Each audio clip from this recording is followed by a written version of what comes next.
सबसे पहले तो आपने घबराना नहीं है, ये इमरान खान साहब ने कहा। ये जब उस आदमी के खिलाफ फैसला आया, 14 साल की सजा हुई है, और उस आदमी का पहला जुमला है कि सबसे पहले तो आपने घबराना नहीं है। मैं इस आमरीत को कभी तस्लीम नहीं करूंगा, और इस आमरीत के खिलाफ जद्दोजहद में मुझे जितनी देर भी जेल की काल कोठरी में रहना पड़ा, मैं रहूंगा, लेकिन अपने असूलों और कौम की हकीकी आजादी की जद्दोजहद पर समझौता नहीं करूंगा। हमारा आज़म हकीकी आजादी, जमहूरियत और कानून की हुक्मरानी है, जिसके हुसूल तक आखिरी दिन तक लड़ते रहेंगे। कोई डील नहीं करूंगा और तमाम झूठे केसेस का सामना करूंगा। मैं एक बार फिर कौम को कहता हूं कि हुमूद रहमान कमीशन रिपोर्ट पढ़ें। पाकिस्तान में 1971 की तारीख दोहराई जा रही है।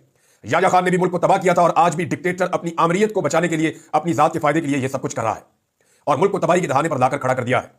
आज अलकादर ट्रस्ट के काले फैसले के बाद अदलिया ने अपनी साख मजीद तबाह कर दी है। जो जज आमरीत को सपोर्ट करता है और इशारों पर चलता है, उसे नवाजा जाता है। जिन जजेस के नाम इस्लामाबाद हाई कोर्ट के लिए भेजे गए, उनका वाहिद मेरिट मेरे खिलाफ फैसले देना है। यह केस तो दरअसल नवाज शरीफ और उसके बेटे के खिलाफ होना चाहिए था, जिन्होंने बर्तानिया में अपनी 9 अरब की प्रॉपर्टी मलक रियाज को 18 अरब में बेची। सवाल तो यह होना चाहिए कि उनके पास 9 अरब कहां से आए। पनामा में इनसे जो रसीदें मांगी गई, वो आज तक नहीं दी गई। कादी फायद ईसा के साथ मिलकर हुदैबिया पेपर मिल्स में अरबों रुपए की मनी लॉन्ड्रिंग माफ करवाई गई। अलकादर यूनिवर्सिटी, शौकत खानम और निमल यूनिवर्सिटी की तरह आवाम के लिए एक मुफ्त फलाही इदारा है, जहां तलबा सीरत नबी सल्लल्लाहु अलैहि वसल्लम के बारे में तालीम हासिल कर रहे थे। अलकादर यूनिवर्सिटी से मुझे या बुशरा बीबी को 1 टके का फायदा नहीं हुआ, और हुकूमत को 1 टके का भी नुकसान नहीं हुआ। अलकादर ट्रस्ट की जमीन भी वापस ले ली गई, जिससे सिर्फ गरीब तलबा का नुकसान हुआ, जो सीरत नबी सल्लल्लाहु अलैहि वसल्लम के बारे में तालीम हासिल कर रहे थे। अलकादर ट्रस्ट का ऐसा फैसला है जिसका पहले से ही सबको पता था। चाहे फैसले की ताखीर हो या सजा की बात, सबसे पहले ही मीडिया पर आ जाता है। अदालती तारीख में ऐसा मजाक कभी नहीं देखा गया। जिसने फैसला जज को लिखकर भेजा है, उसी ने मीडिया को भी लीक किया है। मेरी अहलिया एक घरेलू खातून है, जिनका सियासत से कोई ताल्लुक नहीं है। बुशरा बीबी को सिर्फ इसलिए सजा दी गई ताकि मुझे तकलीफ पहुंचाकर मुझ पर दबाव डाला जाए। इन पर पहले भी घटिया केसेस बनाए गए, लेकिन बुशरा बीबी ने हमेशा इसे अल्लाह का इम्तिहान समझकर मुकाबला किया है, और वो मेरे काज के साथ खड़ी है।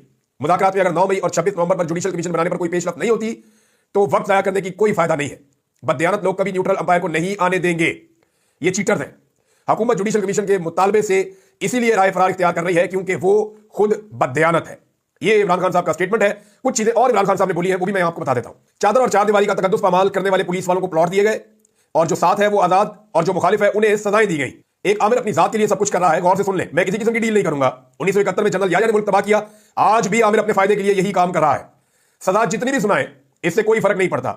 नवाज, शहबाज और जरदारी डिक्टेटर के साथ है, इसलिए इनकी सजाएं माफ है।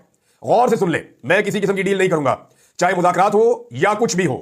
डिक्टेटर्स ने हमेशा मुल्क तबाह किया है। इमरान खान साहब बड़े स्टेट वे आ रहे हैं, वो पाकिस्तान में एस्टैब्लिशमेंट को छोड़ने वाले नहीं है।